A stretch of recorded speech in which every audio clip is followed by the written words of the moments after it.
person or these people applied in March? I'll get back to you. Okay, but it's a really good question, I think, because we would want to make sure that Chelsea residents are able to take advantage So like is that. that policy in place that Chelsea residents come first? No, it's not. And I don't know that it's ever been considered. So I So think that we need to it's an make sure interesting that one. council know this, that it's not a Chelsea farmer's market. Well, it takes place in Chelsea. Correct, but it's not for the community.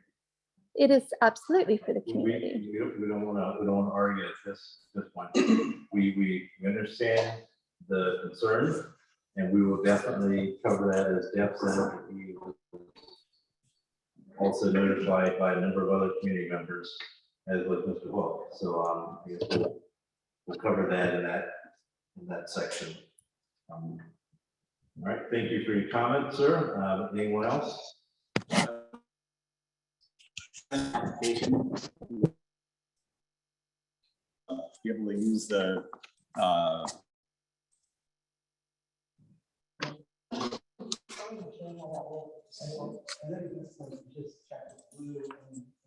We still and then we just actually Simon Bradford.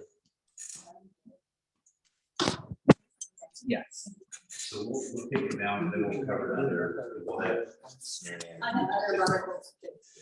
So we'll take a look at it and we'll cover it under Mary Ann's or Ministry of Assistance Support. Thanks.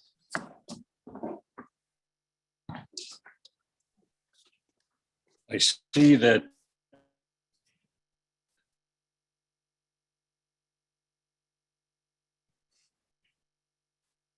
on the ATV and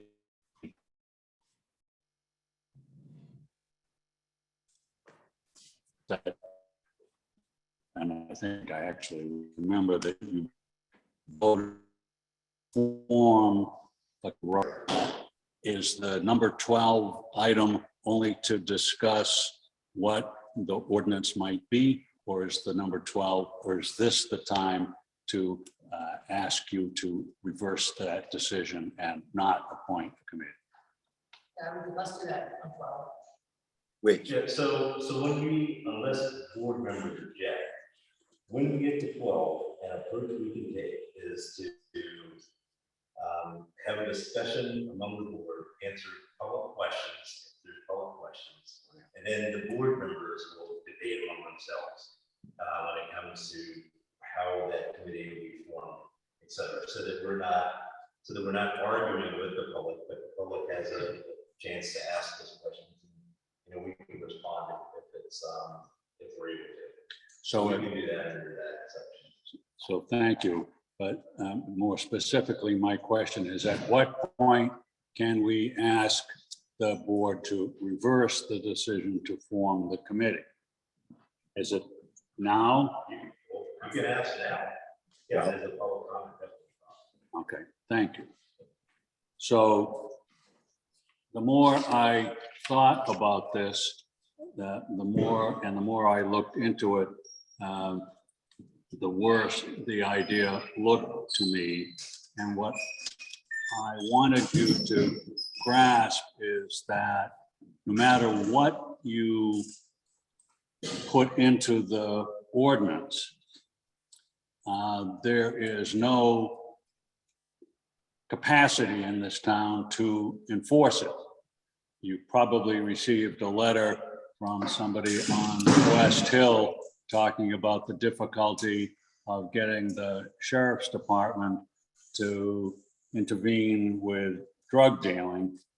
And so a legitimate question at this point is, does the board plan on asking the town to appropriate money to enforce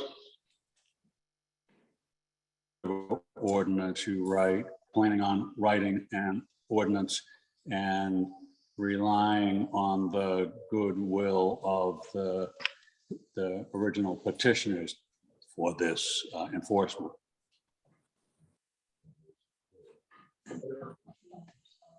Well, I'll just say my thought is right now we're just focused on the committee. Those are things that I'm sorry, just speak slowly. Acoustics are terrible.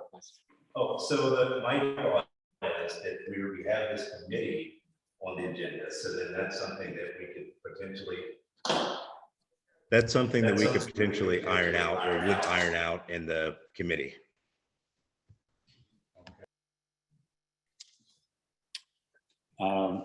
Well,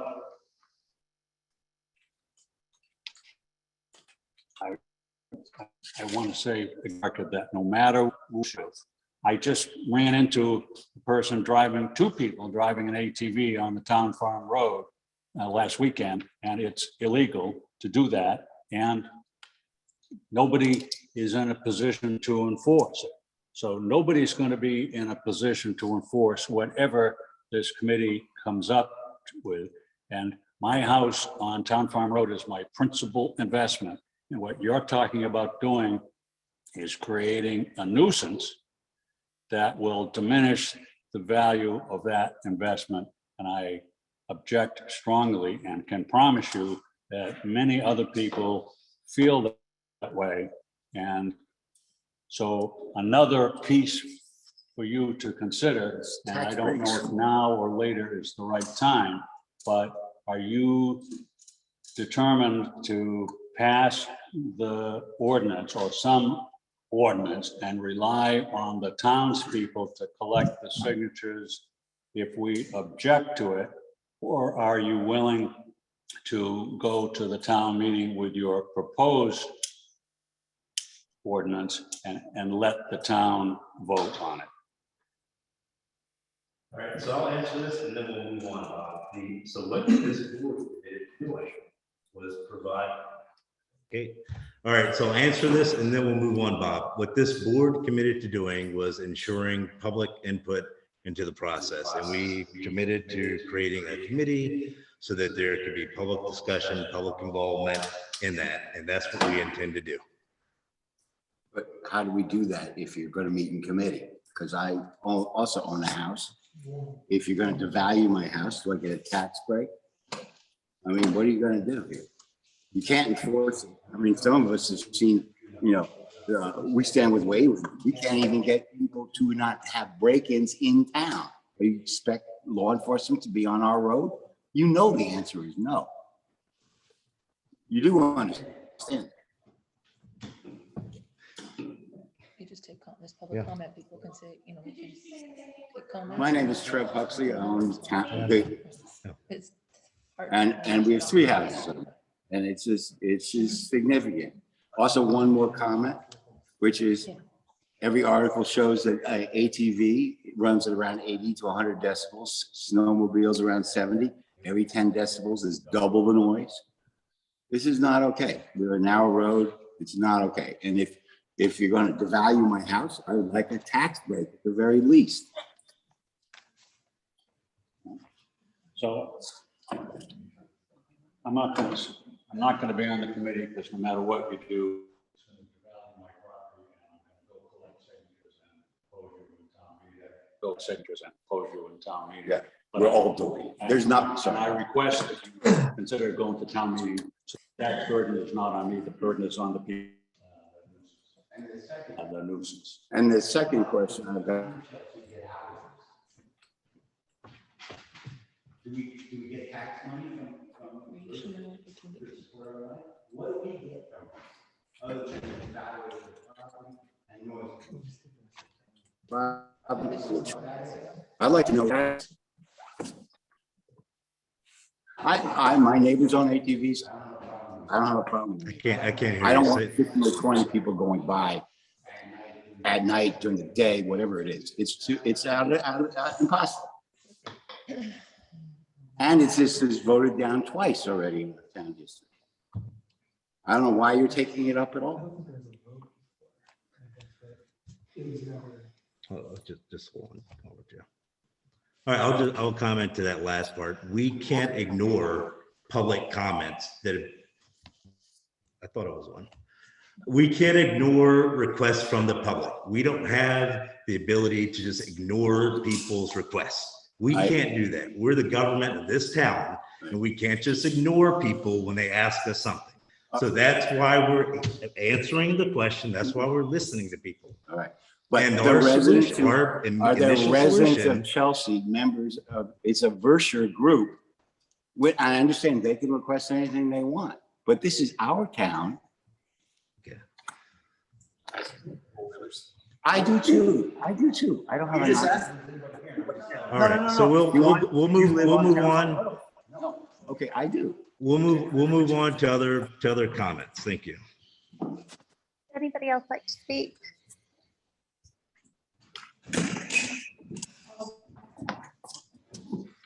Timothy Ward. Hey, I got a couple of questions for you. If I own a piece of property on Main Street and the road gets paved and we start seeing traffic go a little faster, do I get a reduction in my taxes? What happens if the traffic picks up from 50 vehicles a day to 75? Do I get a reduction in my taxes for that? You can't control.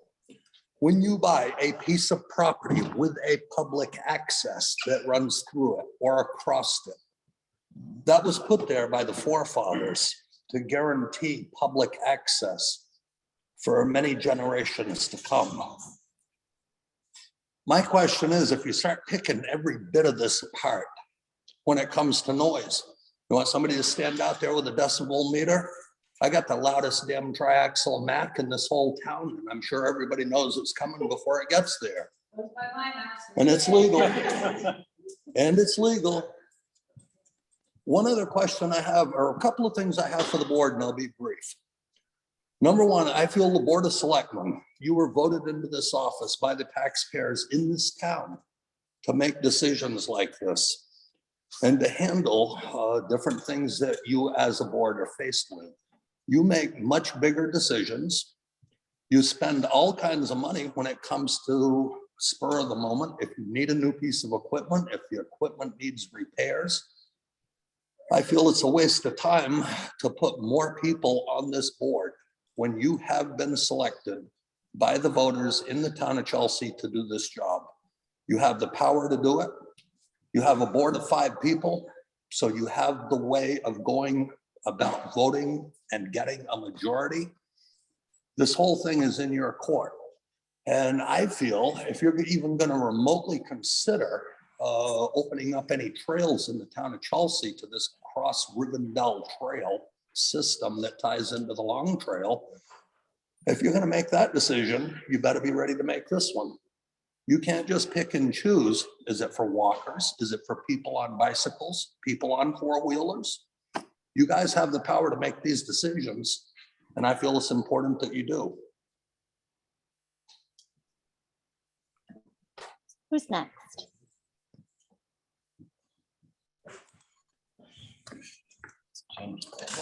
This is Greg Heron from Town Farm Road. So, I recognize that not everybody is influenced as much, right? People who own ATVs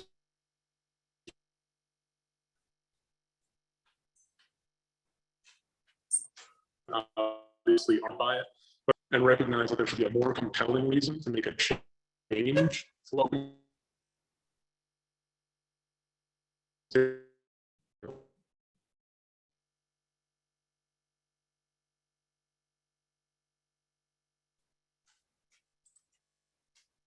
That it does to look at how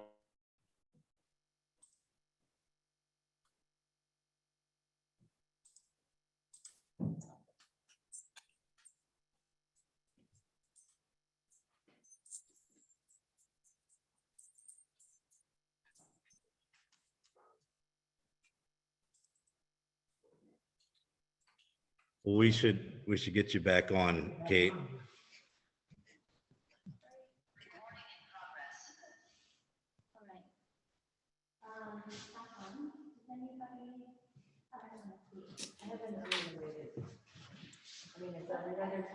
It's okay. We welcome it. I came because I'm aware that by the end of this month,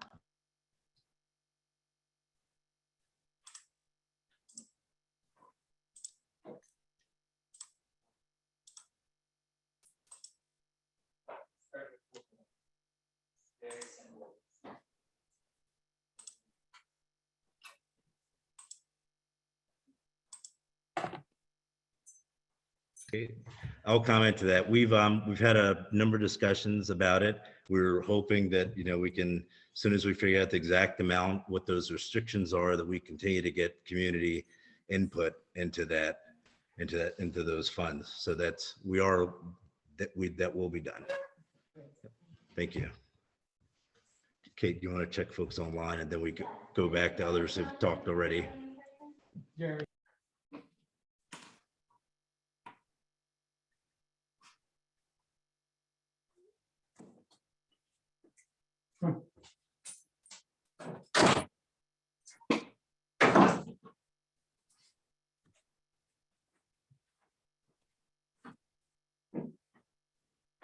The sound keeps cutting out. We can't hear you.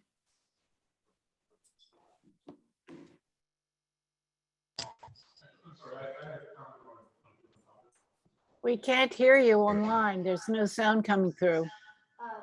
All right, let's go back to let's go to folks online, then we come back to the gentleman at was it Greg?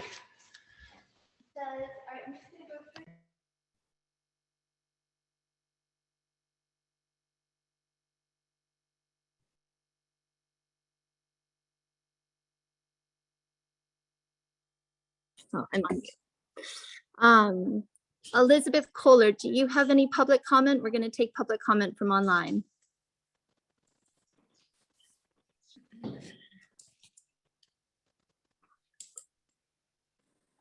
Yes, I'm actually, I'm an attorney for AT&T. I'm with Downs, Reckland and Martin. You're unmuted. Do you have any public comment?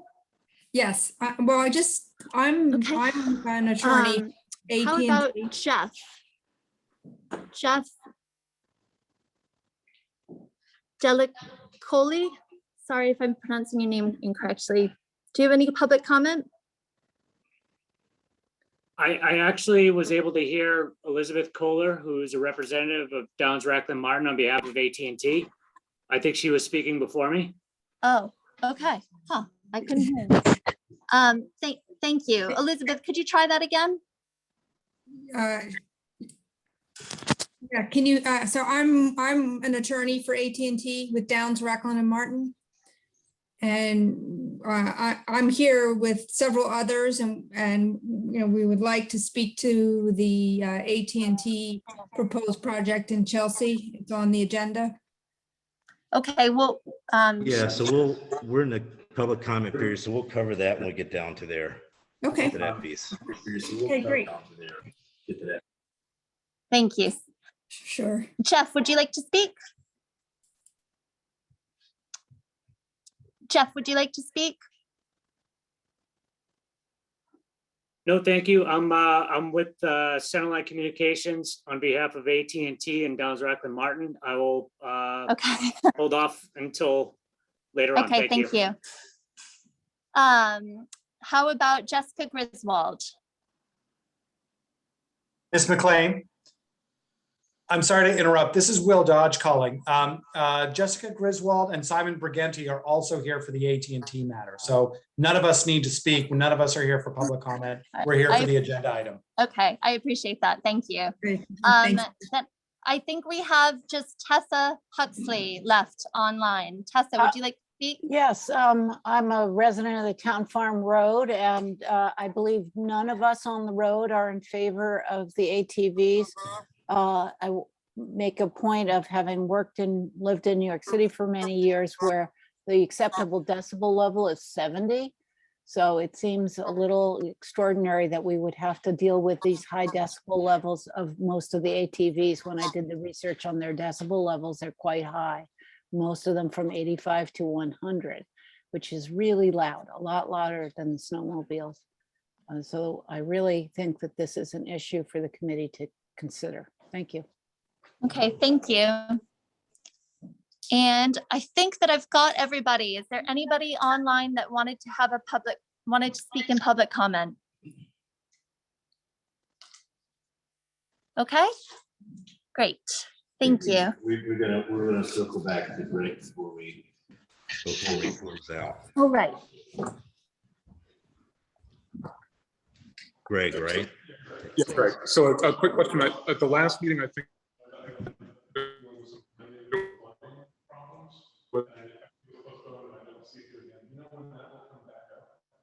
that's potentially an area I can. Yeah, so that one, am I on? Yep, that one was an issue that Bob Button brought to the board. We tried to. I think again, that's been. We've not heard back from them, so that was a specific issue over at the creamery. Okay, that's an area of professional expertise for me. So if you end up, if it bubbles back up again, please feel free to. We might, because we've had similar issues come up in previous boards, so thank you. It might be helpful to be on that committee, Tracy's thing. Can I make one request? Yeah, so we have the. Can I make a request, please? Yes. Hi, those of us online missed half the meeting because the sound hasn't worked. Is it possible to have a microphone as opposed to the computer so that we could actually hear what people are saying going forward? Tracy Simon is. Did you hear any of that, Kate? Right. Kate, you're frozen again. This is really frustrating. So I was on you mute. guys speak, can you maybe All right, so if we're all set. Are we all set? Okay. All right, so we'll move on to our next agenda item, which is to approve the minutes for the 3 August meeting. Is there a motion to approve the minutes?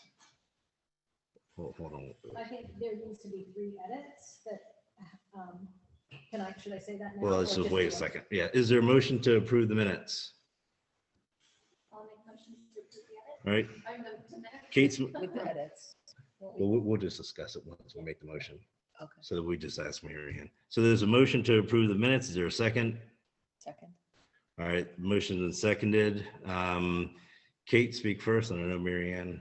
I just sent Phyllis one. I sent. Can't hear you. The correction, you got a couple. I sent that final draft, Oh, okay. with those 3 whether we're checking. 2 spelling. Yeah, a couple spelling. I fixed it and I sent a final one, I said a final one for posting. Okay. So you all set with that, Mary Ann? Okay. Is there any further discussion? All right, let's vote. All in favor, say yes, please. Yes. Yes. All right, motion carries and the minutes are approved. Do we have any appointments? I know we have a number of people here. Are any people here interested in being a fence viewer, inspector of lumber, shingles and wood, or wire pole? Anyone? All right, thank you. So we'll move on from that. That's a lot of hours required. So we'll go to our administrative assistant report, Mary Ann. Okay, we have some things to sign here. There's a baseball extension. There's a request for the Roberts Gold Fields. It's, I think, an extension of the Vermont Senior Baseball League. That's here. This was presented just now by Simon Bradford. And this is, that's Roberts Gold as well. Who's it for? Backyard Boys Baseball Team. Okay, so there's All right. those 2. So for these, we'll approve them, but the contingency would be that they've been coordinated and scheduled with. Do the 2 of them conflict? Do they have your timing on? They Lou have Merrigan. the days on there, so at least. I spoke to him and the person making the schedule for the 18 team and talked about it and be able to schedule it. Oh, did the 18U team ask us to use it yet? I don't know. I don't know if the 18U, From now who's till doing that? October 24th. I don't know that they even asked yet, but. And also, is there a fee for use of the field? Not payable to us, right? I don't know if the school. I don't think the school does either. All right, so do we have, Mark, you've got, There's 3 dates for the senior baseball, 9/12, 9/19, and 9/26. And this one had ASAP up till October 24th. all right, so then we'll have a motion, Mark, if you got it, you can move to approve them. Manage the conference. You get individually, I think, so you got to list each one. We'll do each one. I move we approve the Chelsea senior baseball. All right, motion is made to approve the use of the Robert School field for Chelsea senior baseball. It's been by Mark, it's been seconded by Kate. Is there any further discussion? All right, let's vote. All in favor, say yes, please. Yes. Yes. All right, that motion is approved for the Chelsea senior baseball. I move we approve the use for the backyard boys baseball. Second. Mark Whitney moves to approve Robert School field use for backyard boys baseball team, been seconded by Kate. Is there any further discussion? All right, let's vote. All in favor signify by saying yes. Yes. All right, we've approved Robert School's field use for backyard as a boys baseball. Backyard baseball. All right, what else, Mark? We're still on Mr. Assistant. Yep. Washington Electric Cooperative wants to request a town highway permit for construction of a 7,020 volt electric distribution line on a highway known as Bradshaw Crossroad, and they've got some attendance maps and stuff in there. They're just requesting a signature here on the permit.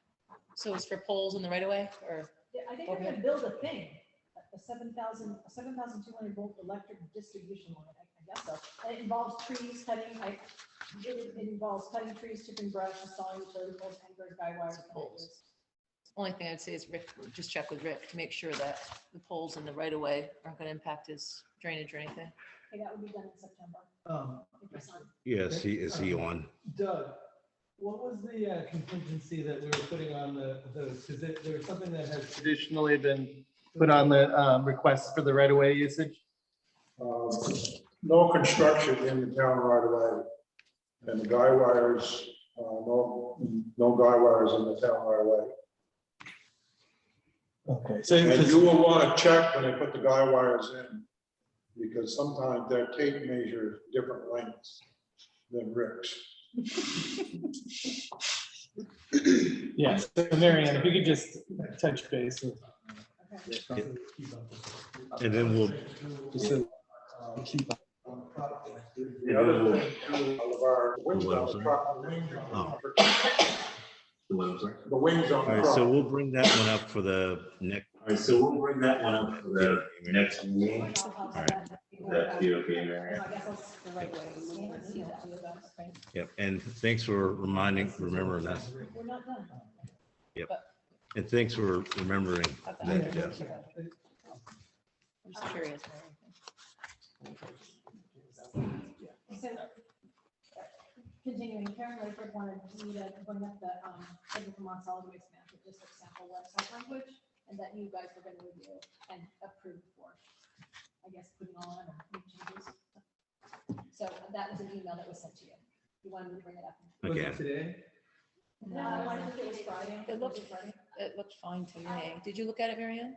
I did not. I looked at it. I would, do we need a motion for that? Karen just said you got it approved before you put it on the website. I would like, I think it makes sense, it looks great, and it's more helpful than and up to date, is because it provides links instead of PDFs. The PDFs are really hard to update, and then it also brought to my attention, which I think I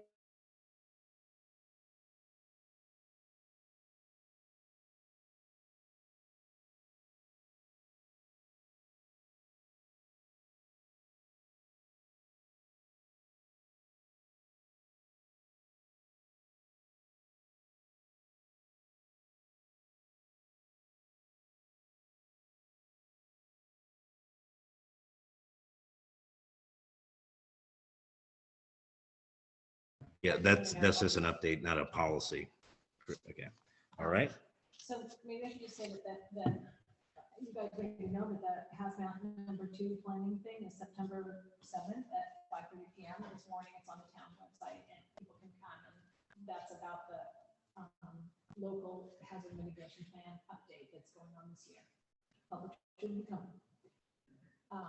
Okay, and then guess that's it. Yeah, that's it. Thanks, Marianne. Did anyone have any questions for Marianne? All right, thank you. All right, Gail, you're up, please. I don't really have anything except for my orders, so. All right, well, that was good. Yes, you can, Phyllis, thank you. We had the town hall tomorrow, the library trustees would like to use it to interview some candidates if it's raining, otherwise you meet outside, but. And I looked on the calendar this week, if you in here, Karen's unavailable to give them that permission, so I'm asking if it's okay, if the library trustees use this room tomorrow afternoon, if no one else is, and no one else is. Yeah, we have it. And then on the grant. Hallelujah. This is the last time we had this stuff going on. The library trustees received a $1,500 grant from the Vermont Library to use technology for the community. And they have voted to spend that $1,500 on a system that will make it work for all of us to have in person and people calling in, called the OWL system. Yes. The 55-inch TV. That's great People news. see us, they can hear us, it comes with a microphone and a camera and swivels, so when people talk, they're on. So from what I've learned, other town clerks that use it, it's great. So $1,500 just about covers it, and if you have no problem with it, I'm gonna order it tomorrow. They say it can be here Monday, and we'll see if we can get it set up. And hopefully these meetings will go a lot smoother. It also can be used for planning commission, mitigation, library trustees meetings, all That's great. public, it's for the public. This grant is meant to use it for some public benefit, so. That's wonderful. The only stipulation the library asked was that we keep it in here, unless this room is gonna be used, and we can lock it back in the library or something, there's no place for it to lock it up. But if no one's using this room, if we can leave it in here, the library has no space to have anything like that, you know. Yeah, But we'll find somewhere the safe, outside, right? I think the wheel, the only wheel, the wheel in the library, and Okay. down the road somewhere. Okay. Marion, can we add that once it's here to whoever's going to be doing whatever to prep the room for a move it so that there's no like I thought something. We have Aaron do it, or like whether or not like we have Aaron do it or whoever. Had somebody set it up. Just so that there's something written reminding to move that, because we don't need to have some kids going. Move the system out, this room. Yeah, just so that it's been, like, someone has that task. And also, I don't know whether we would want to have the administrative assistant or somebody that is willing to help set that up for meetings for people. Everybody's not gonna know how to do that, you know, right away. So,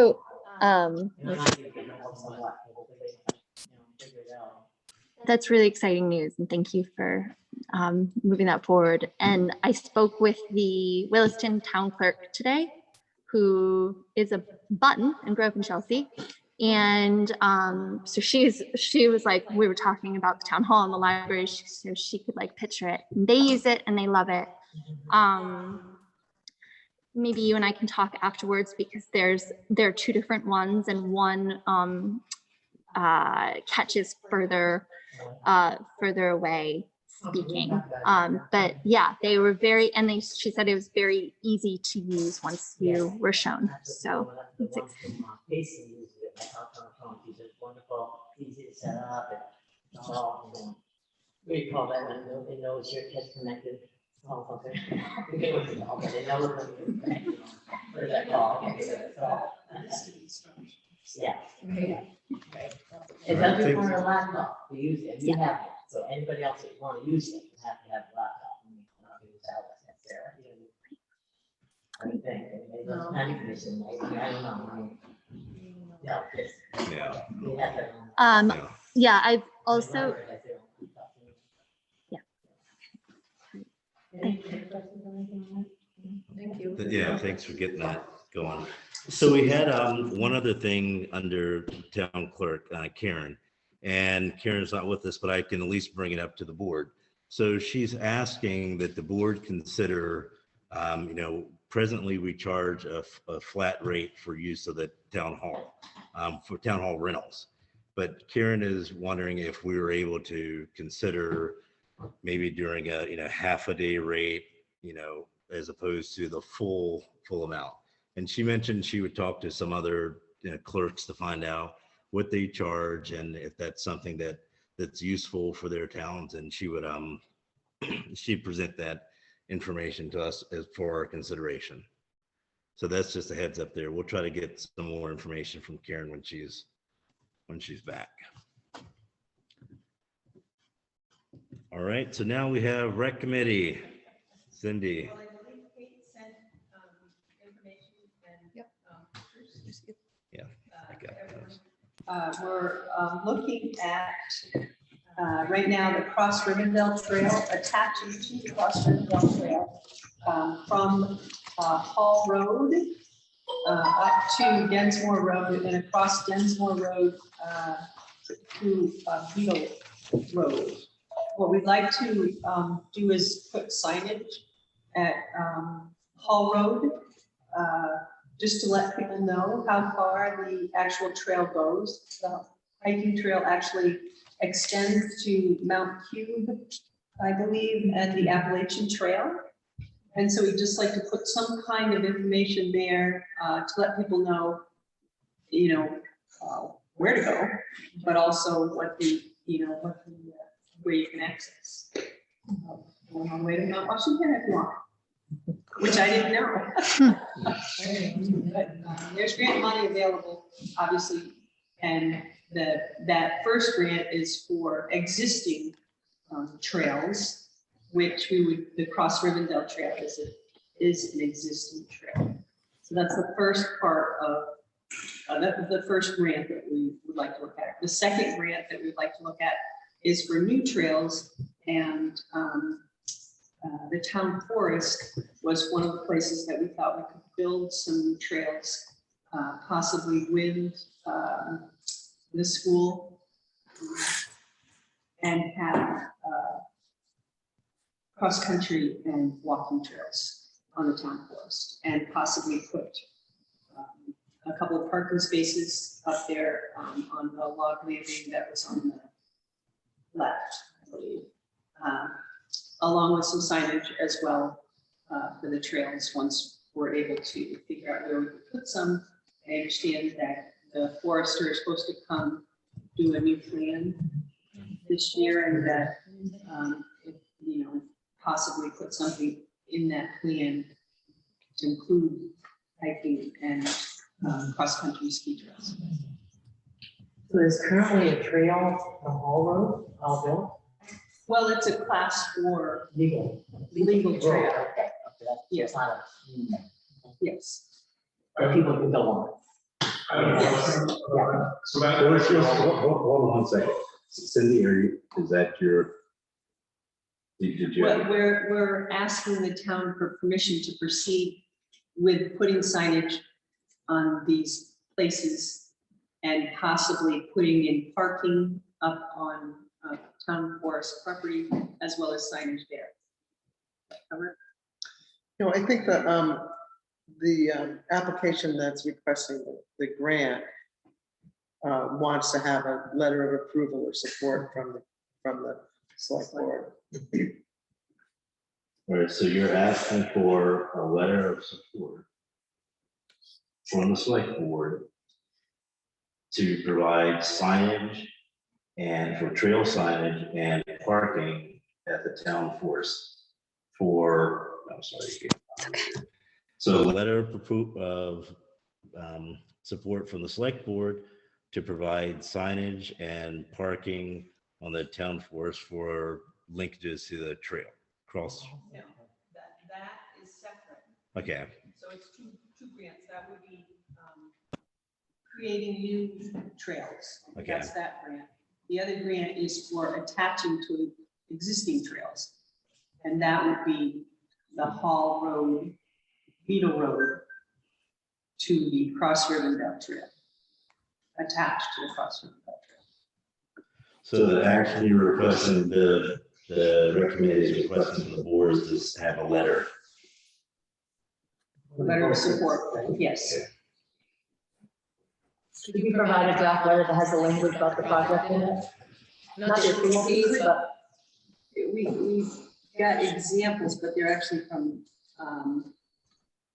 Well, we could. I Yeah, mean, just that show it explains right, the trail system or some background or some, some details about the project. Yeah, so I know we've got some questions from the, am I muted? Yes. All right, so I know we have some questions and from the public, and we can get those questions to the rec committee, but I want to make sure the board members get their information while the rec committee is giving their report.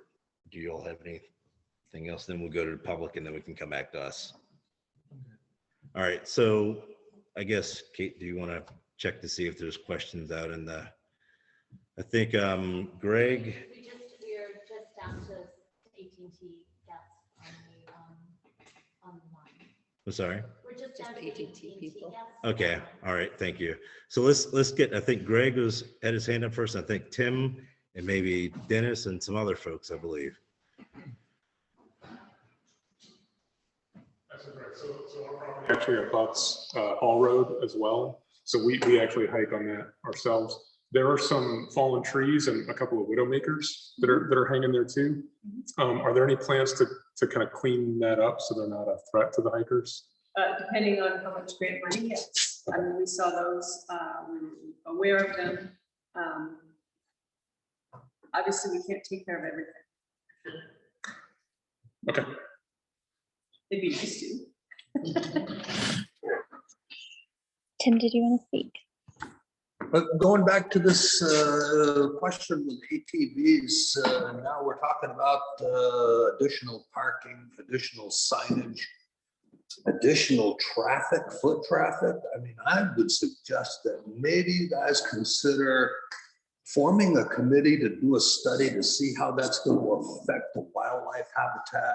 And if it's going to bring down abutting people's property values at Hall Road and Beetle Road. I mean, I don't think you should jump into this. That's just my opinion. There's already ATVs that are on Hall Road and Beetle Road, and there's already pickup trucks and Jeeps on both. So I don't believe that the foot traffic would increase or decrease the value of any property there. But at the same time, I'm not sure that the ATV traffic would increase or decrease. It would just allow a trail system to physically be put in place that would be recognized by the town and by potential ATVers, such as giving signage so that people know where they're going on a trail. There really isn't much difference if you really look at it. And I'm not opposed to none of this. I'm just saying, when we sit here and we make decisions on one thing, just keep in mind, meeting in the middle of the road for people that have other ideas. Just because they're opposed to four-wheelers, maybe there are people opposed to people walking by on a class 4 road, worried that their dogs are gonna be out. I'm not really sure. I think at this point that our proposal is to, utilize existing public right-of-ways. Well, not right-of-ways, but either legal trails or class 4 roads. And I am not, and I think that's already something that's allowed. I think that maybe the difference, I'm not sure if, I guess I'm unclear about what the ordinance is for non-pedestrian use of those. So I don't know if that makes a difference or not. I mean, that's what's really being explored in terms of. I think there's, Tim, we know what you're saying. We hear you. My thing is that the only difference between the two proposals is there is vehement opposition to one, and so we want to put it to the town for a vote since there's so much opposition. And on the other one, we don't have as many people saying that they don't want to do it. Now, the disparity between almost every issue that comes before the town in who is saying they don't want something and who wants it is very evident, and it's almost always socioeconomic lines, one side and the other side. And I think that's something we all have to consider, because it's getting really bad, causing a lot of division. But I don't think we should blur the two. So that, and I know, but I'm letting you know, like, we hear you. Being sarcastic, as you can tell, but if you want to put up signs and encourage more foot traffic, but just keep in mind that because you're interested in supporting that, what are you going to tell the veterans that jumped onto a four-wheeler that's missing a couple of limbs? You're not allowed to drive down a town highway or down a town class 4 road to go enjoy your peace and quiet. Your legs won't take you there anymore. What about the senior citizens that can no longer walk these trails or walk these back roads? How are you going to explain to them, we're sorry, we took your tax dollars for the past 75 years of your life, but you're not allowed to drive that four-wheeler down that class 4 road, even if you own property on the side of it. You see where I'm going with this? And all those points. You guys have the power to make that decision. I think we strayed off topic severely. Yeah, but I think we should try to keep it separate. We do hear it. We have another rec committee question for comment.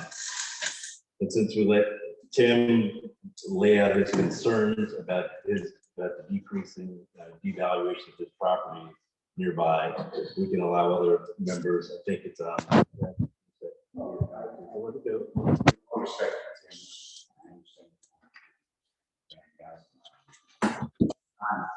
The issue is that Town Farm Road is not a class 4 road, and you're trying to change something that is currently illegal to legal. That's a big difference. I believe that walking on any road is legal anywhere.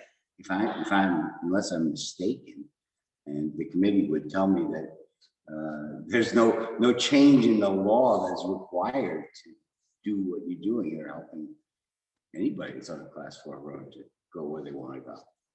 Am I correct? Am I correct? I mean, it's not illegal to walk on a class 4 or class 3 road or class 1 road. Not that we're, last year, we had a number of community members come in with concerns of folks who are walking down in the middle of the center of the roads. And that was one concern with what was. I'd be concerned for their lives, but that's their problem. Okay. Hey, it's illegal there.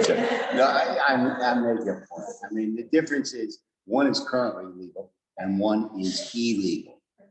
That's only my point. I mean, Tim brought up a really legitimate point in terms of ADA access on any sort of pedestrian trail. And I think the reality is that the funding that we're applying for would require that any designated pedestrian trail actually provide ADA access, which means if you are a senior citizen, or if you are somehow unable to walk, you are able to use motorized vehicles or any kind of anything you might need to do to facilitate. So I think that's a really important point, because you do want to do something like this. You do want it to be available to those people. I think the difference would be, I'm not 100% sure about this, but typically when you are talking about ADA access for pedestrian use, it means that you are pretty much using that to go at a pedestrian speed.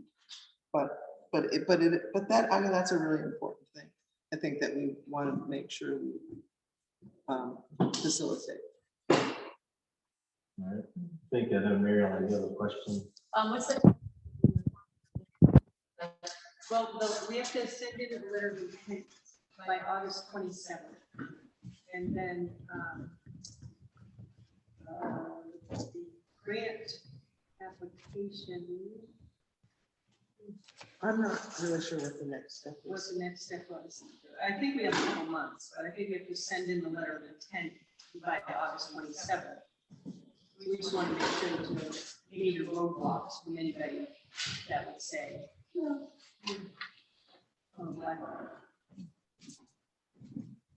I mean, my opinion is that I support recreation and anything we can do to build trails. I don't feel like I have enough information about where the parking would be and some of the details about the project.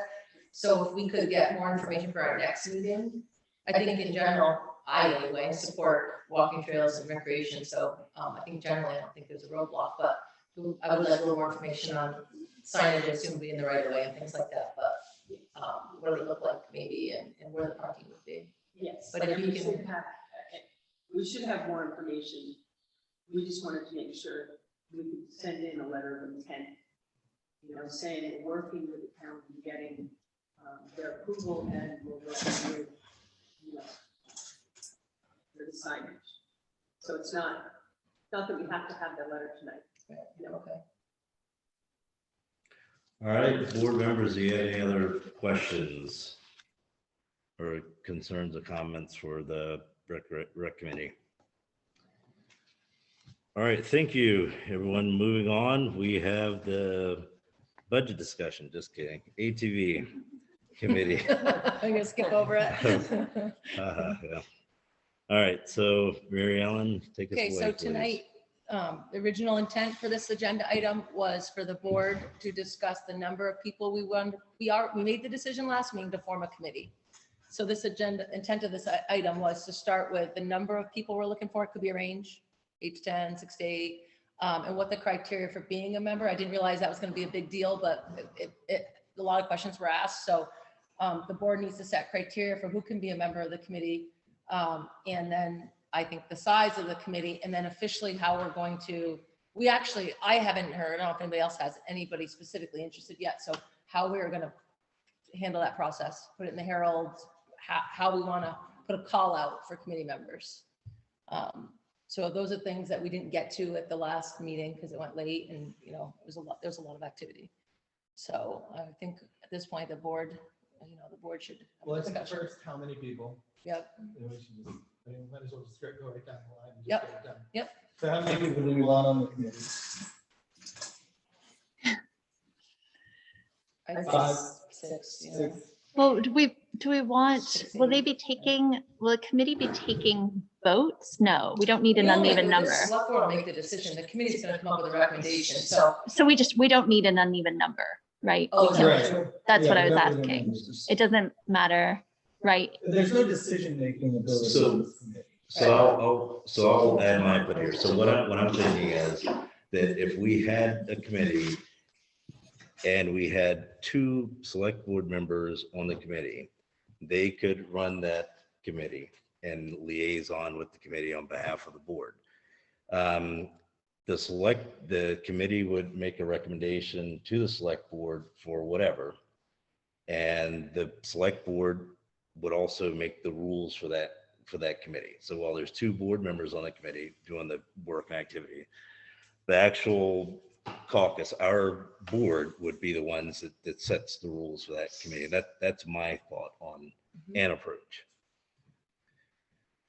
So if we were to do something like that, would we would formalize it by moving to have 2 select board members on the committee and then name a number of people or enumerate a range of people and then have the committee's task be to make a recommendation to the board by XYZ date for whatever.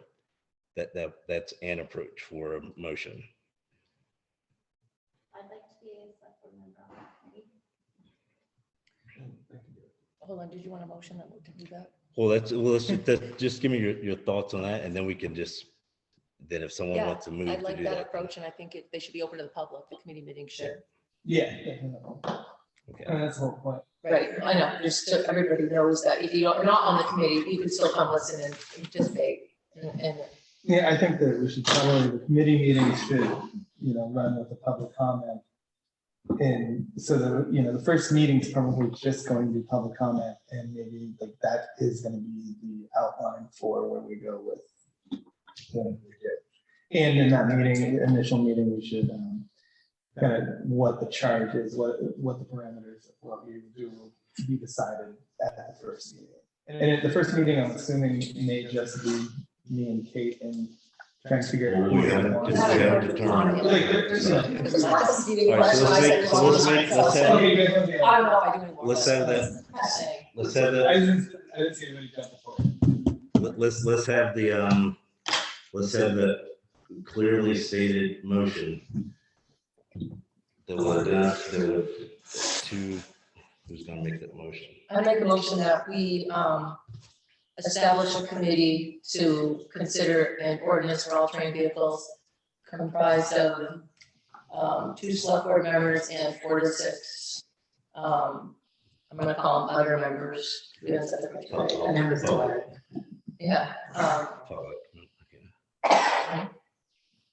Would the select board determining the rules for the? With the select board establishing the committee's charge. And what else would you put in this motion? Yeah, so The select board establishing the committee's. Yeah. Yeah, I did the example. Yeah. Member with committee rules and procedures determined by the select board, with the following members of the public as advisory members. For the sole purpose of providing a recommendation to the select board by December 31st, 2021 regarding use of ATVs on town roads. All right, so a motion's been made to have the ATV committee be co-chaired by 2 select board members with committee rules and procedures determined by the select board, with 4 to 6 members of the public as advisory members for the purpose of providing recommendations to the select board by 31 December 2021. I'll second that. All right, motion is made by Mary Ellen, seconded by Kate. Now we have discussion. We'll go with Mary Ellen first, then we move to Kate. So we'll have discussion on who the members are going to be, which select board members. That's the first point. It's not going to be me.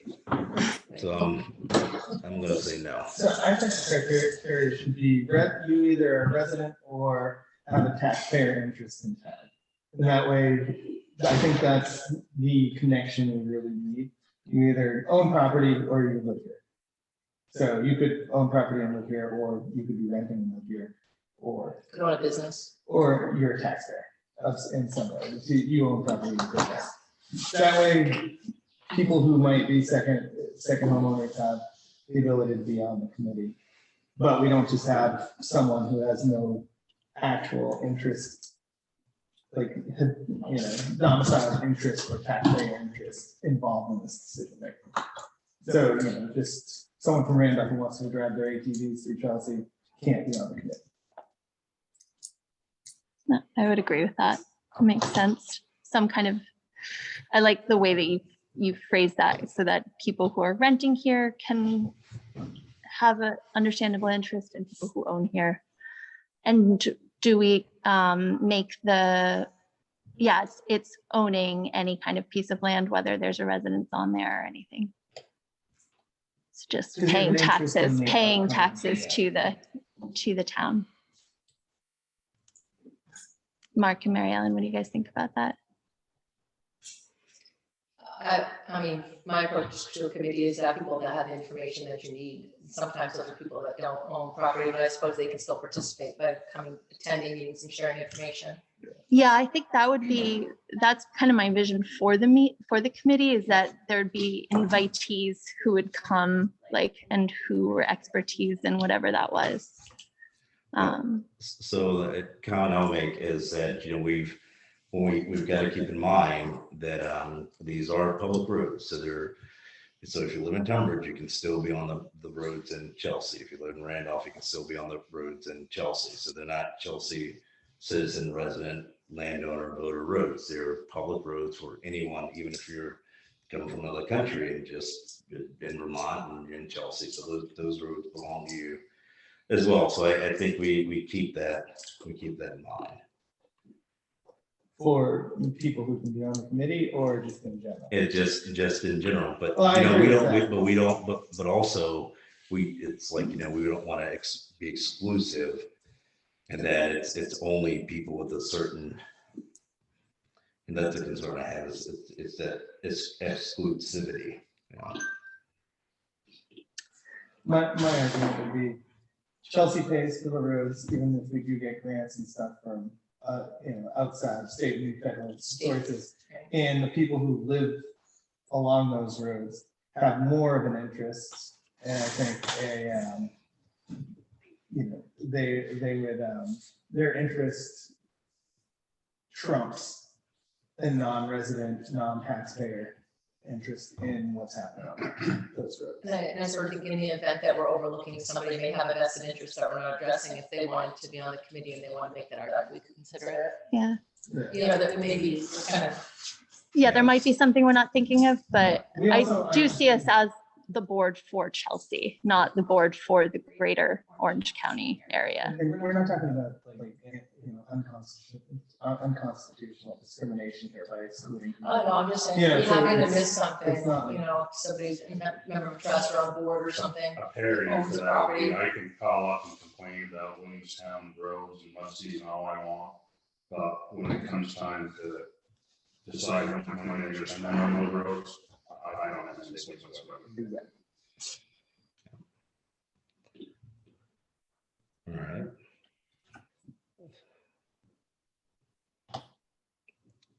All right, so now, I mean, so we have an idea of which non-select board members would be, or we'd be seeking for the committee. So who do we have from the board to be the liaison for this committee? If you're interested, I'm fine with that. Well, thank you.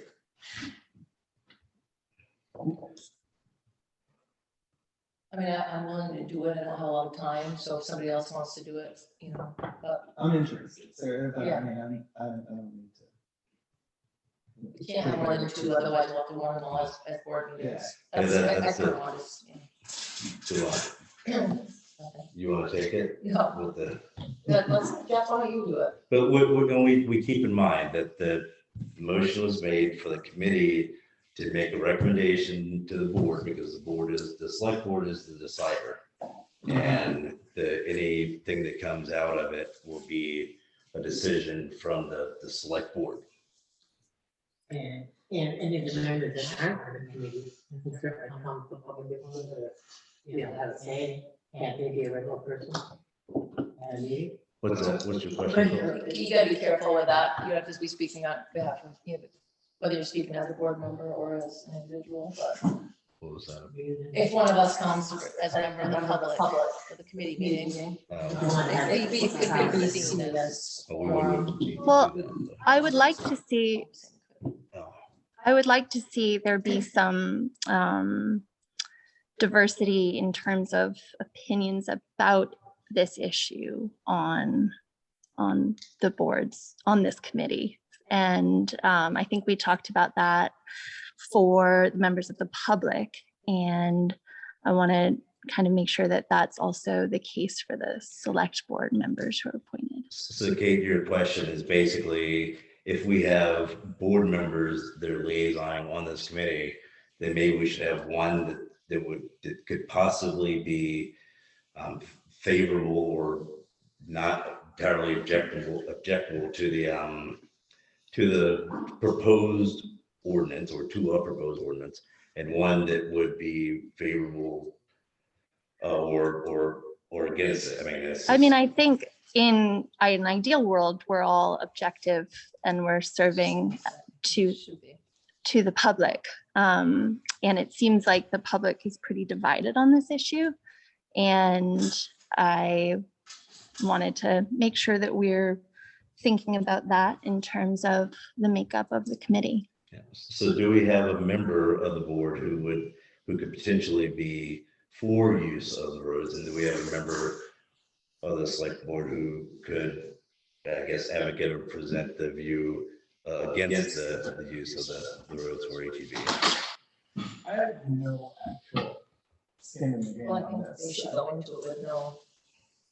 But I just think being that that you could be it's the objective either way. inequitable If you can't see, decision. don't be on the committee. I would have to say that, yeah, I'm kind of on the fence. And I have some opinions, but at the same time, I think whatever comes out of this is gonna be a compromise. And the definition of a compromise is a solution that either side is happy with. So I think that's the direction we're gonna wind up heading. I don't think the ATV club is gonna be thrilled, and I don't think the general public is, or some of the public is gonna be thrilled. But there's gonna have to be a meeting in the middle. Do you feel the same way, Jeff? Yeah, I mean, that's what I said. I mean, I don't ride ATVs, and my strong feelings are, a lot, basically aligned with, like elderly hunters who want to go out and, like there are guys who are, I'm out in the woods and they're driving their trucks everywhere because they can't walk the distances anymore. So that's my only strong opinion as far as ATV Accessibility. is accessibility. Okay. So I don't think that it's an issue. Okay. I just, yeah. All right, so we're still hammering this out. I'm thinking it's like, Mary, I don't know, Jeff. I'm thinking Mary Ellen has a lot of like highway and road expertise, and I'm wondering. I worked for Thetford for 9 years and we went through this. They didn't end up with an ordinance, but I have stepped through the ordinance process and take public comments and things like that. Been a member of many committees, so I'm more than willing to do it. Jeff wants me to do it, but I just don't want to. Well, I feel like. Rock, paper, scissors. No, I actually do want to do it. I'm very busy because my personal and professional obligations, but All right, so I think we've got 2 people. but I would like to do it if you're not, if it's not at the top of your list. I'm not gonna grab that. Okay, I'll right, work on it, I'll do it. We've all been right. working together on a few other things, so. All right, so we don't have any objections to I don't that then. All right, so do we have any further discussion that on the motion that we've selected 2 of the select board members, Mark and Mary Ellen, and then we have 4 to 6 members of the public who will let Mark and Mary Ellen figure that out for the members of that board, the members of that committee. Are we going to discuss the, didn't we just talk about, not priorities, but particulars for those members about if they live here or pay taxes I here? think we all agree, right? Is that it? That should be criteria, either live here or pay taxes, basically. Like a nexus to the town. Yeah. Yeah. The only other thing is how do we want to get the word out? I mean, we obviously would like a diverse committee, but honestly, people have to volunteer to be on it. We would pick from the people that are willing, so. Plus this email or call or a letter that to let us know they're interested, but where do we put our little call out for? Well, Facebook is a hot spot for ATV discussion right now. So that's one spot. No useful discussion whatsoever. No useful, but they I all, always thought was if we can shut the comments off and just put it as a notice. I think we can. So then- I'll look into that, but I So- believe Because if we just put it out, call this number or send a letter here, that would be more helpful than comments. So then let's leave that to Kate, since she is volunteered to be our communications lead. will you, Mary Ellen, would you get me a little description about what you're the call out, and then we can, and if we, I would suggest we do it on Facebook and Front Porch Forum, and then I don't think it needs to go, it's gonna go in the Herald for the, right, Mary Ellen, will it go in the Herald for the, so I don't think we need an ad in the Herald about it. Maybe we can just hang little notices up around town, on the bulletin boards for the letters, Yeah, that's a good idea. wander around with the bulletin boards. All right, is there any further discussion on the mechanics and structure? All right, so let's vote.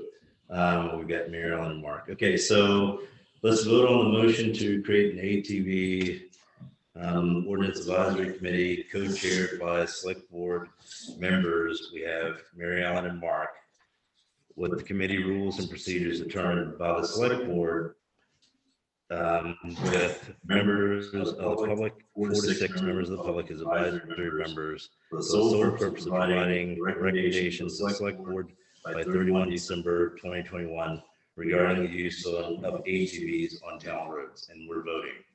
All in favor, signify by saying yes. Yes. All right, that is unanimous. So let's put on the agenda for next meeting that we'll select the committee based on the letters of interest, and we'll set up our rules and procedures. How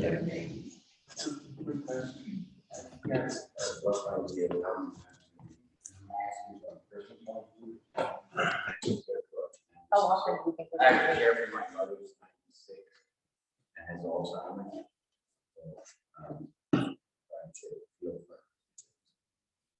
So all the deal can speak, but we're gonna make sure that these meetings are public. Yeah. How many? I would say we need 4 to 6 meetings. Okay. Usually. That's what I would, and I think amongst the committee members, once it's formed, the schedule, or the best time for the people that are actually on the committee is how we'll. Yes, Okay. yeah, we all work. Yeah. So, yeah, so it won't be here today. Right, thank you. And different people here, who's on the email if they're interested, administrative assistant? Or me or? Well, then, It would be if we administrative. set up the administrative assistance account, then that'll be a single. Yeah, Yeah. so if for the people that are here, if you are interested, you can send an email to our select board assistant, but I think the email is administrative assistant. I think it's- At Chelsea. Yeah, but that's on the website, so you'll see it other places, but just.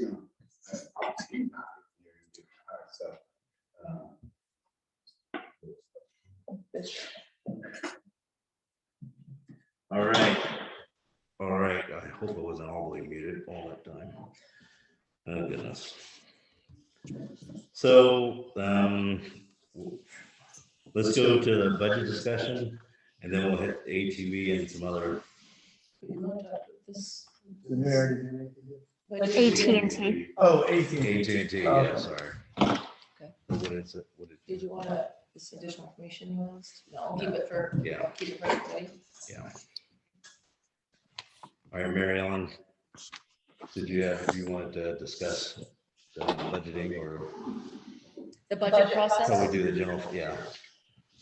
Well, we don't have to. Well, I wasn't sure what that item was. I mean, I want to start budgeting for next year after Labor Day and start with each department, go over the budget with each department, see what they spend everything, where their spending's been at this year and what they're proposing for next year. So I was thinking after Labor Day, everybody gets done in the summer, we'll start that process.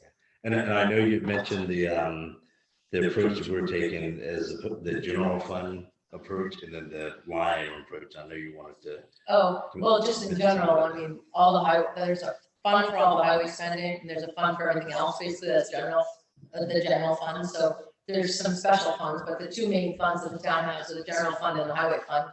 And, we don't manage budget by line item, we manage it by fund, so the, budget is a framework that we're trying to stay within, but if one line item goes over a little bit, and another goes under a little bit, it's different than some states and some counties in this country do it, but the way that we do it here in Chelsea, we just had that discussion about the budget for over a line item, under another.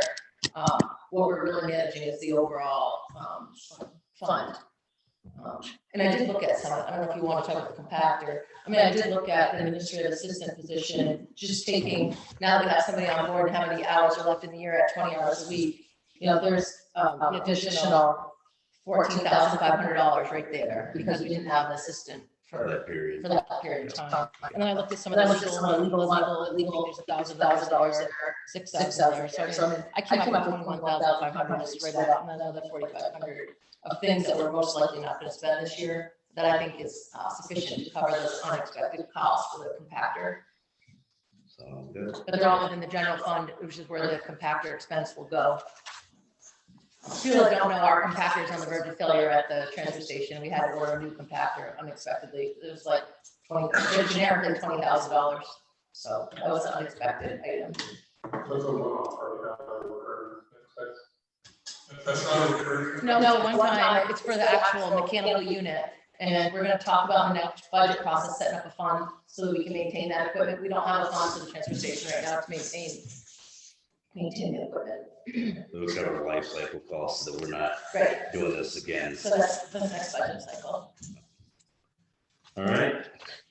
Any questions? Thanks, Mary Ellen. Welcome. All right, so we've got folks still on for AT&T. I hope they're still on. All right,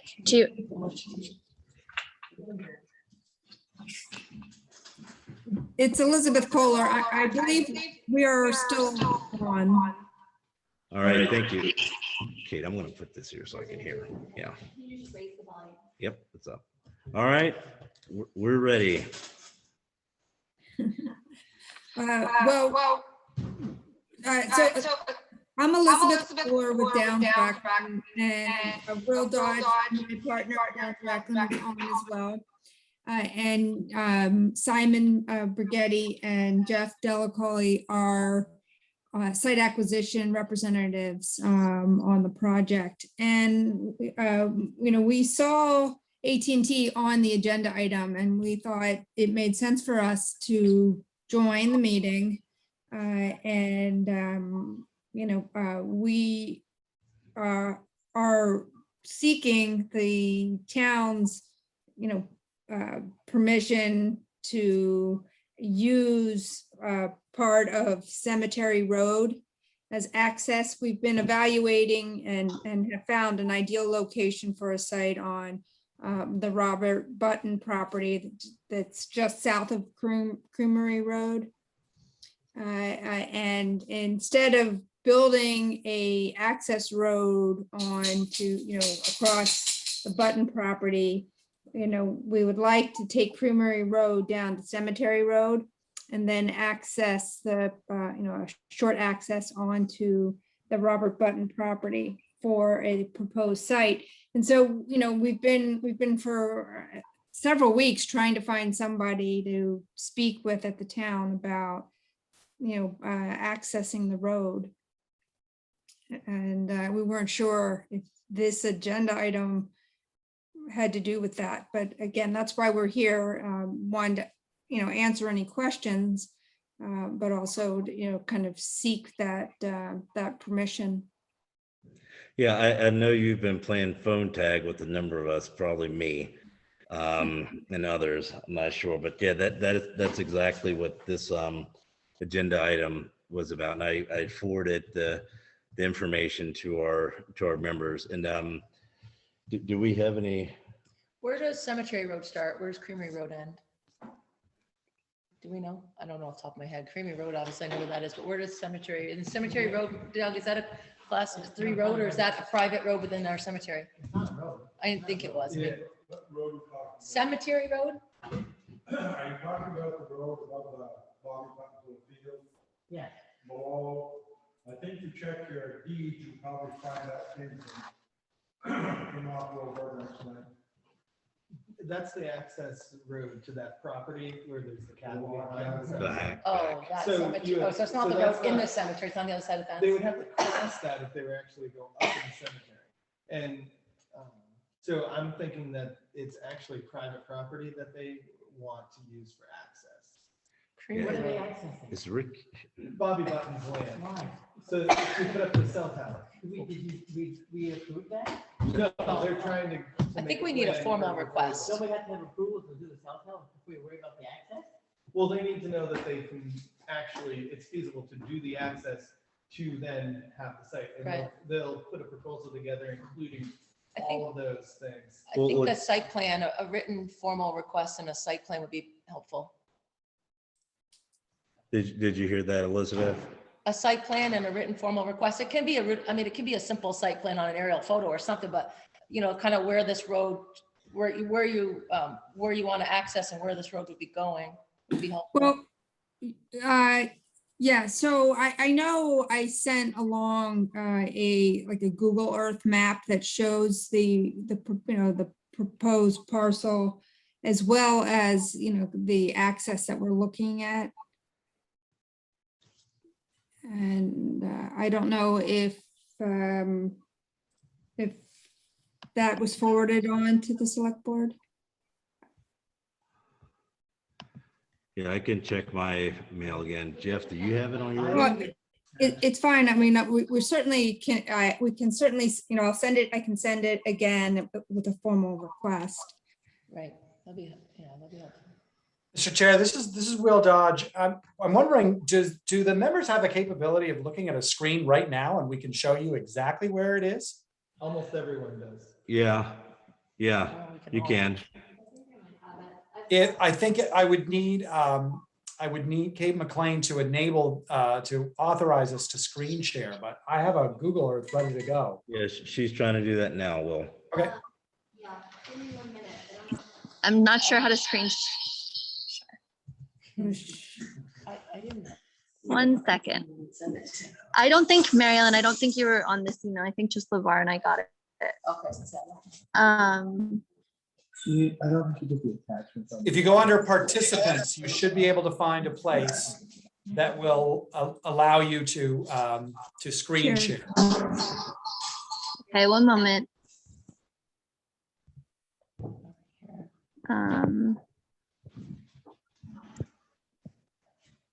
It is possible to attach. I don't know. Will, I'm on a phone and I don't see the capabilities, but I do have the map and I can just go around and show my. You can search around. Kate, do you have the date for that email? Members. It was sent August 3rd to you and me. All right. Who is it from?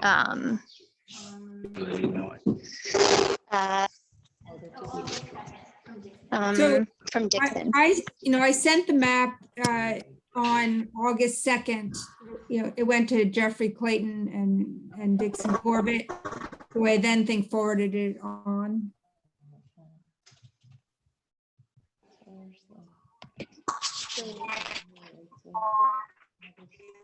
End of Cemetery Road is right here. Beginning, oh no, end of Creamery Road is right there, and then begins Cemetery.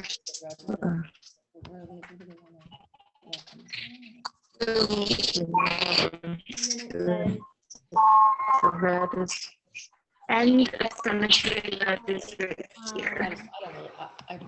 Beginning of, oh no, end of Creamery Road is right there, and then begins Cemetery Road. So was the red where the Description. where the Creamery Road, Cemetery Road, and a Creamery you want Road to come this way?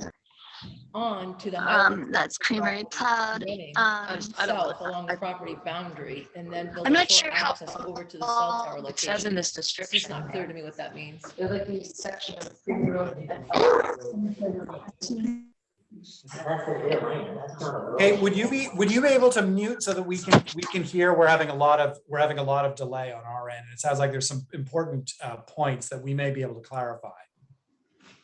How do I get back to the Zoom? I've done that before. All right.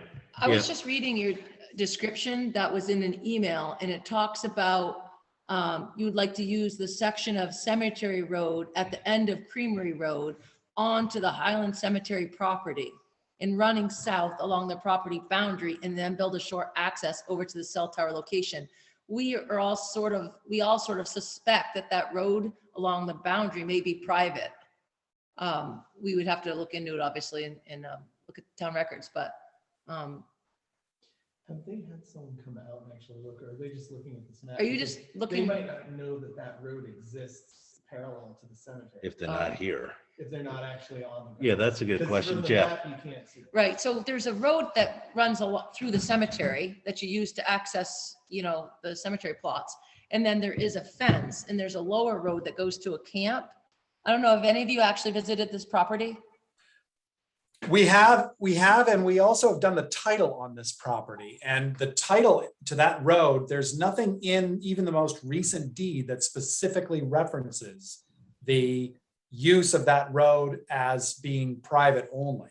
In other words, it appears to us and even the kind of the geography there, that the cemetery road is actually a town road for which that owner of the camp, it was recently Miss Stewart, and then she sold it, but that access is basically an easement by necessity, that they're using it because it's the only way to actually get up there, but not exclusively, and that the rest of it is actually owned by the town.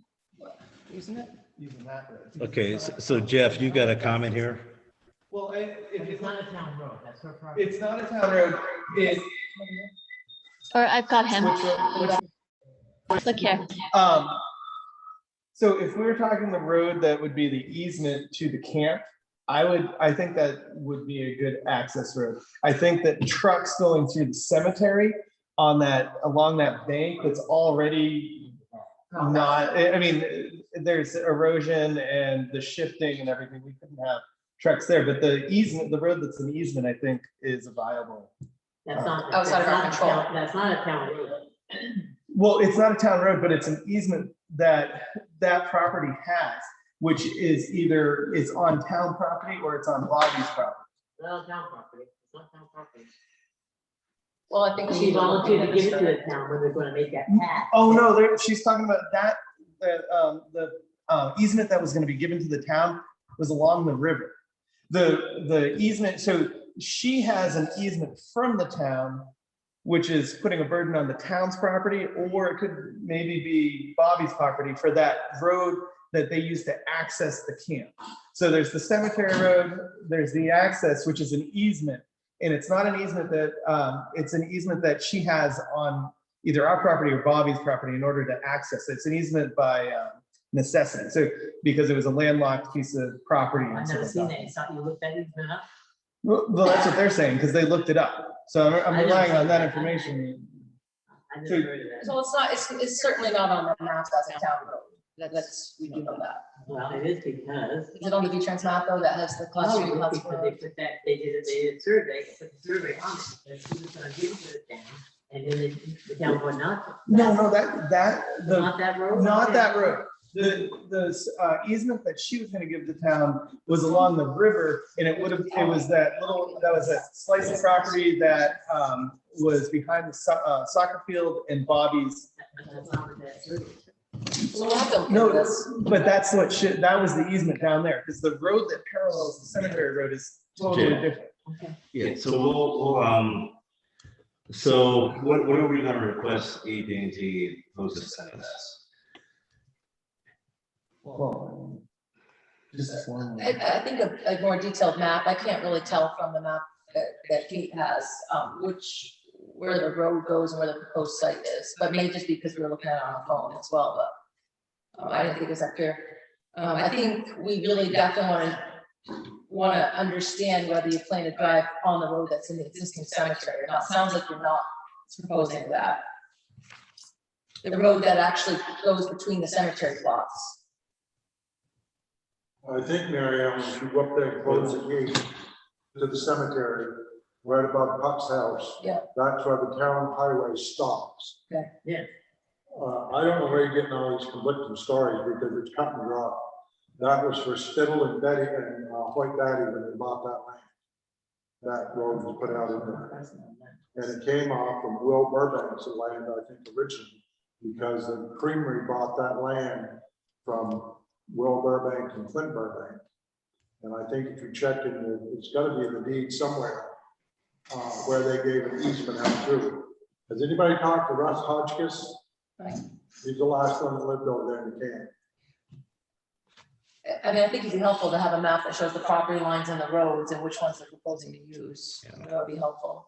So the one catch-22 for us is that we can't get you a proposal unless you give us permission to actually access the cemetery property in order to look at designing an access road that goes in. With the assumption, like we're saying, or at least if we're hearing correctly and understanding that there's a bit of an echo, that if that is not a town road, then it's a road on town property or a easement on town property that is being used by the property owner to the south of the Button property.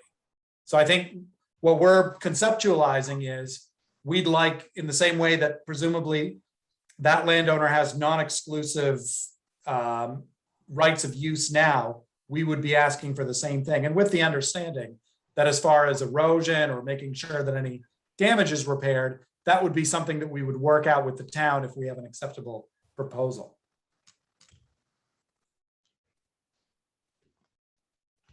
So looking at the A&R atlas, that access road to the camp is like right on the property lines between Bobby's and the town property. So I think We have an official boundary survey or not? well, I'm just looking at the A&R atlas. I know. It can vary. He's looking at this further before we respond, though. And then we want to have Rick Review take it, a look correct? to it as well. Is this not something that the planning commission would be doing? No, because they're requesting use of the town road. that was Okay, but they, But just to be clear, the planning commission has made totally clear with us that they do not want us to pursue the site that we had planned on at the Orange County Sheriff's Office.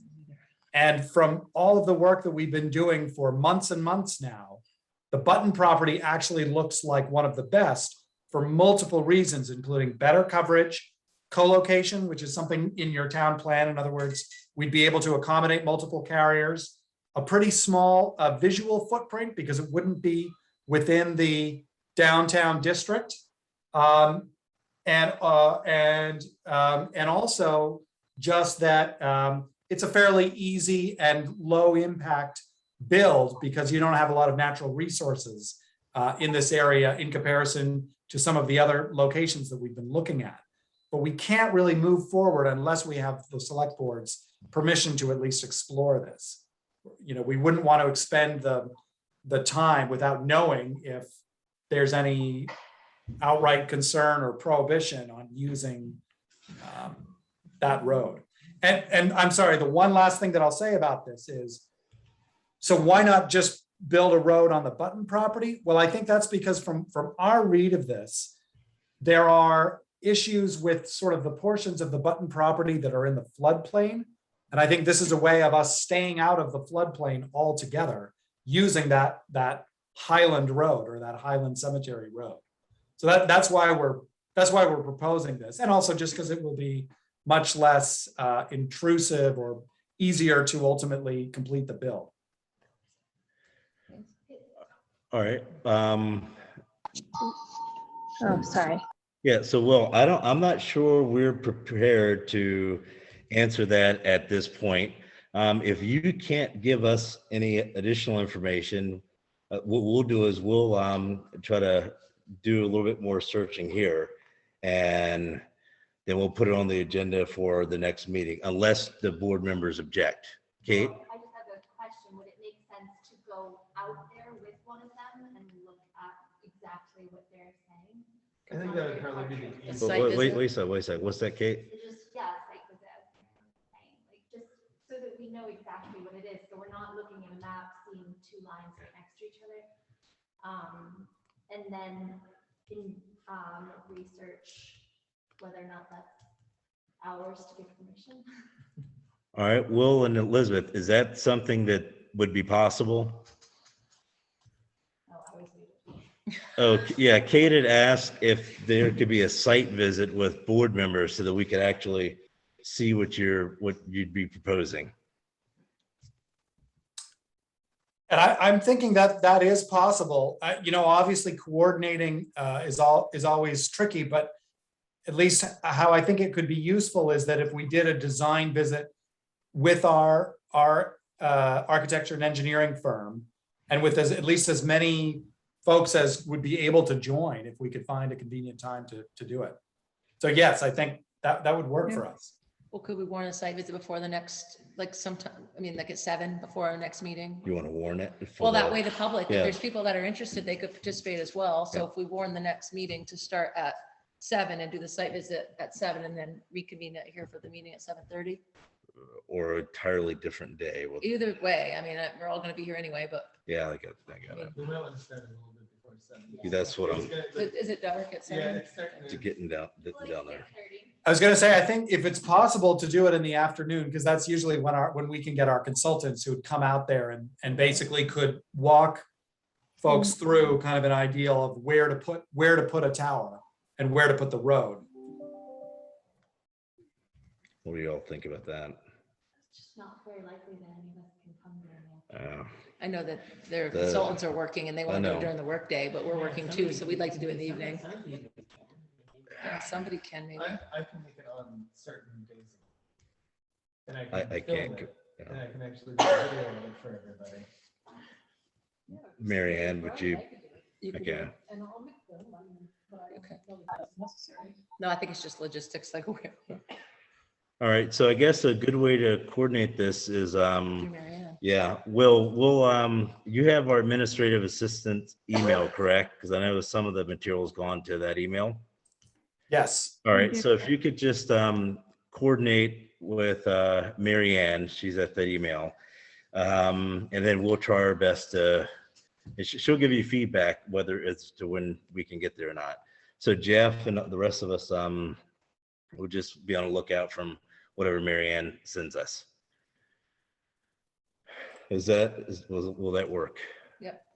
We really appreciate it, and we will try to be flexible on your end. We get the concern that you guys are all working as well, so maybe we can try to find some, Late afternoon. late afternoon is what we're thinking, and we'll do some reconnaissance work in advance too, just to. All right.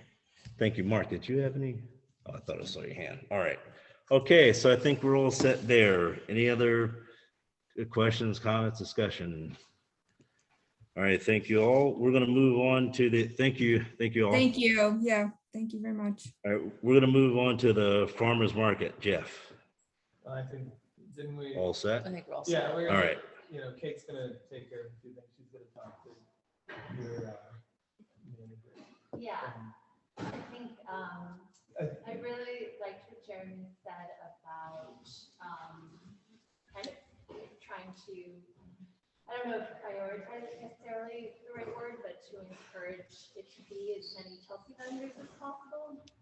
I don't know or understand the particulars of what he was talking to, so I should talk to my manager, because she takes care of all of the, vendor issues, but the normal process is that we have vendor applications due in March, and then we have everybody go through the season. So maybe better messaging of that to the community would be helpful, that is the time. Yeah. But they do accept applications. Yeah, because I never had mine. Yeah. No. They accept late applications. And I remember. I've been a member, Yeah. I've been to the town of Market for years and years. Yeah. And years, and I see actually no reason ever turn down somebody. I No. don't care if 10 people want to sell pumpkins. I would I agree. say no people in town, they want to sell pumpkins. I say let them come. We're not overloaded with, No. with people there. I mean, I that's would ridiculous. agree. I would say that other markets are much more competitive, and so there's a selection of Yes, there there. is. Yes, there is. Luckily, we're not, We're not, but I do know that my manager is probably working with the few regular veggie vendors that we have and trying to placate them, because they might get upset if there's all of a sudden So, more competition. so I don't that, I think, necessarily has been defend an that, issue. that's just what I think. The farmer's market has kind of come off, and I think it's the vendors that come off as being anti-competition. And like Target, when we was selling eggs really cheap for a cheap price because of COVID, the blue. This was the issue we had last And I last think year. that it would benefit the town of Chelsea, the residents of Chelsea, have some competition because prices, one. True. And Free two, there's a market. few customer service issues with a couple of the vendors that people are constantly complaining about. They're just mean. Yeah, I think, And I that think could solve. if I don't know if we really need to get into total details, but I would say that like, and I don't know, I'll have to talk to my manager. I've already talked to her once about her saying no to a request for vendors that I disagree with, but. Actually say no to a vendor request? Well, And the- discouraged. But it's revenue too, and the market's always, I mean, I thought in the past they didn't, I mean, I used to vend at it too, and my mom, I mean, I've been there. I mean, I thought in the past, they didn't deny any veggie farm products. It was some of the other things that they were more selective about. But I thought because it was a farmer's market, the veggies, there was, you know, Yeah. that's how historically it's always operated. I don't know. I don't know, again, I have no idea, and I do wish Right. that this was brought to the board of the farmers market. Right. But, Right. I would say that the priority has been people that want to spend the whole, We also the whole summer instead of coming through. But that's, I'm not defending that, I think that's what's happened. I would actually, I mean, I think we should pass we might want to pass a motion that if we're going to be putting the money in and providing the public space, that, you know, if that public space is going to be administered, that body that is administering the use of that public space is actually acting as a government. An extension of the government is going to be burdened by the Constitution, and both state and federal. They cannot discriminate. They can't, you know, these things like rules in place. There's rules in place. So Right, but Yeah, that's due why wouldn't process. any other farmer's market be beholden to that, throughout like the entire country? well, I think for me, it's when a privileged white woman tells black kids they can't sell their veggies, when there's privileged white women telling black kids that they can't sell white water and chocolate bars. And I mean, it's just like, hello. Jeff, let's stay. I know, germane. My thought is though, Jeff. this discussion is going to come up at town meeting because that's an appropriation that's requested. Yeah. So at town meeting, the proper time to discuss whether the town wants to contribute money next year, I think is at town meeting with appropriations. And it's very likely somebody's going to come and say, I don't want to give the farmer's market. That's the danger, Kate. Just, Oh, I yeah, totally you get, yeah, I thought you did, but. I totally understand, but I don't know, and I'm not. I don't really know what happened. I really wish I knew what happened, Yeah. but I don't. I know one instance of what happened, and I definitely disagreed with my manager, and it happened totally out of the, like, she made that decision without the board. I tried to rectify it, and it was too late, and things had already happened. I don't know what Jeremy's instance was, and. A lot of people have been turned down. And Okay, that so makes this it is, clear. so this is the first I'm Me knowing too. I never of heard it. Through an official, Jeff, official process is show up at the farmer's market and ask the manager. Call, but here's Oh. the other thing. Well, The farmer's market website doesn't have a lot of information for reaching people or processes or anything.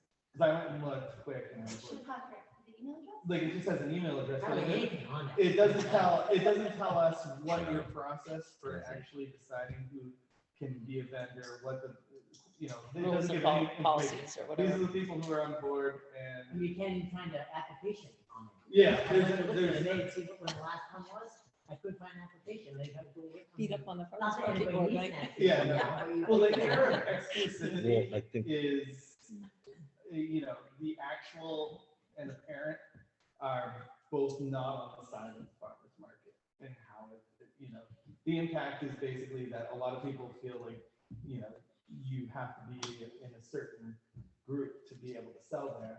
And, you know, a lot of people are. Certainly wouldn't want that, and I guess I would ask, is this, I've been here for a couple of years, but I've only been on the board here, the overlap is short. Is this something that has come up annually with the farmer's market, this denying the vendors? I've heard about it ever since I came back to. Oh, I have. People have said, I wanted to. Well, but not when Heidi Goodrich was for a while. I don't remember a single issue when she was, I didn't really know the managers after that, but. Yeah. Well, the problem, since Heidi was so good. Yeah, she was, and there was no complaints. Since then, everybody's been disappointed. And we don't have a lot of money, so we pay the manager a very limited amount, and so we've had a new manager every year. Right. But putting policies in place that are really clear would obviate that. So. Well, that being said, when Heidi was manager, I don't even remember what exactly we wanted to sell. but Because your mom sells. Yeah, it was something to do with maple and some other baked goods, and we just asked Heidi, and she said, well, I don't know if Phyllis already sells baked goods. It was something other than donuts, and she said, well, why don't we just not? Because, and I mean, it wasn't a big deal. We asked, and they said no, and okay. Yeah, I mean, it was a long time ago. I know your mom always said Maple Donuts and says mom and nobody cares. and it Right, didn't right, but impact- I mean, it was something else, and it was. Right. I think consideration of competition is always a part of managing farmers market. I've never managed a farmers market. I'm just on the board. So I will talk to my board and try to talk to my manager and see what's going on. I'd really like to talk to Jeremy more about it, maybe in the less public space, so he can tell me what happened. But I, will address it. And yeah, we don't want the farmers market to be exclusive. And in fact, in my manager's defense, she's been working really hard to make sure that SNAP and EBT and farm to family coupons have been available this year. That's what she's working on because I haven't seen a single one. well, they haven't been Oh, for the of last course. several years, and she's really bothered by that because we're excluding a part of the community that we're not allowing. I think It is a priority for her, but she isn't part of this community. She's from Stratford, so she might not understand the nuances. I think the one thing the board just asked is if you do reconsider, if you consider your policies, that there be some preference maybe to Chelsea. I don't know if that's even a possibility, but. No, I think that that's I don't know if that's a possibility. But, Like, that's the or only if- thing I think the or if board we're getting into, would like, ask. If we're getting Right. into like areas where we're discriminating. Yeah, I don't know either, but. I'm not sure. But it seems to me as though the issue was brought to this body because the town pays an outlay of $1,000, sometimes more or less and we also give the farmers market exclusive access to that. I mean, for that area for The the green, green. which is a So, pretty valuable space. so that's what I understand why this issue was brought to this board. All right, do we have any other discussion or questions or anything regarding that issue? Well, I was on right here. All right. AT&T people don't care. So, and it's just the three of us, me, Mark, and Kate on the online, and the other members here. So Kate, update on August community celebration. So cancel. But I can't, the stress of Delta is too much for me to navigate, and planning a rain date in here with people eating without their masks, I felt really uncomfortable doing it. And I couldn't get anybody musician wise that I contacted to be okay with a rain date in here. And so that's, And it was going to be a celebration that we're through this and we're really not. So it might be appropriate. It's a halfway there celebration. Yeah, I thought it was a really great idea, and that's why I jumped on it when Jeff suggested it, and sorry that I couldn't make it happen. So do we need to send anything out to folks? Minutes. Okay. I know, because it was in the Herald. First day, We did? I don't know, advertised, but I put it in because it was in the minutes. Right. And then it was the new day. It was in there twice. Well, the update. Because it changed the day. People are reading our Herald correspondence. There are a few people that actually did that. No, a lot of people did it. All right, so do we have are we all set there? All right, so do we have a motion to approve orders? I move to approve. All right, Jeff moved to approve the orders, Mark has seconded. Is there any discussion? All right, my question is, does the administrative assistant have the numbers to The orders? I don't have the orders. publish? No, I was just gonna give him. Okay, so we'll have the numbers to publish, all right, thank you. So you can get the totals for your minutes. Yeah. All right, is there any other discussion? All right, let's vote. All in favor signify by saying yes, please. Yes. Yes. All right, The motion to approve orders passes unanimously. Is there any further business? Yes, we have other members of the public who've joined us. Samantha. All set, thank you. All right, if there's, I just want to confirm the next date. all right, the next, I don't have the calendar in front of me. Are we gonna do the 5th, or are we gonna, Do we need to do the 5th? because we do have the AT&T folks. Maybe we should use the 5th meeting as the site visit. And we'll just. But we also have the ATV committee structure.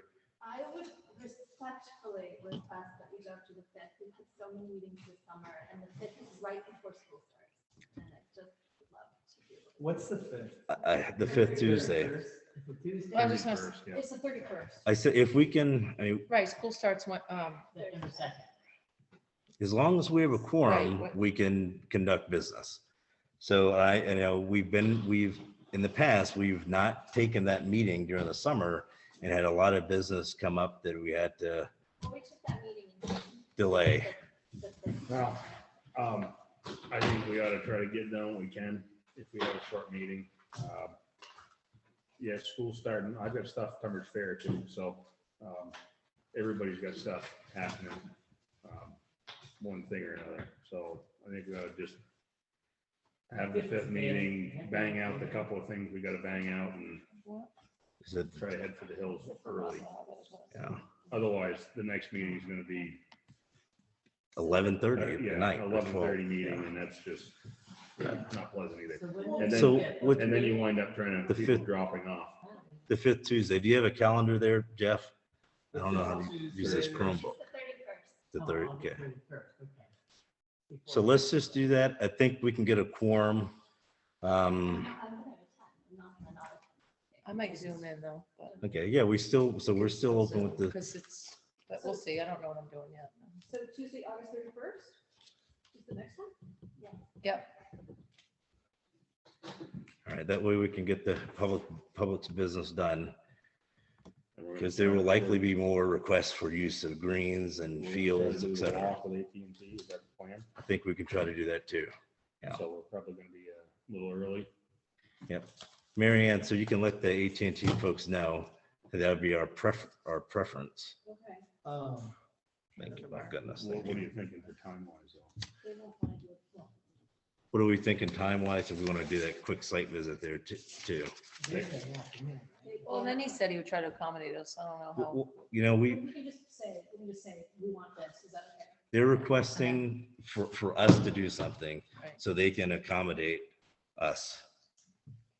Yeah, we don't need everyone there. You just point to the significant things like which road are you actually talking about? So 6:30 for them, maybe? All right, so then we'll set the meeting up as a 6:30 site visit and then the 19th, yep, the 7:30 regular meeting. All right, so is there any, Marion, you got that?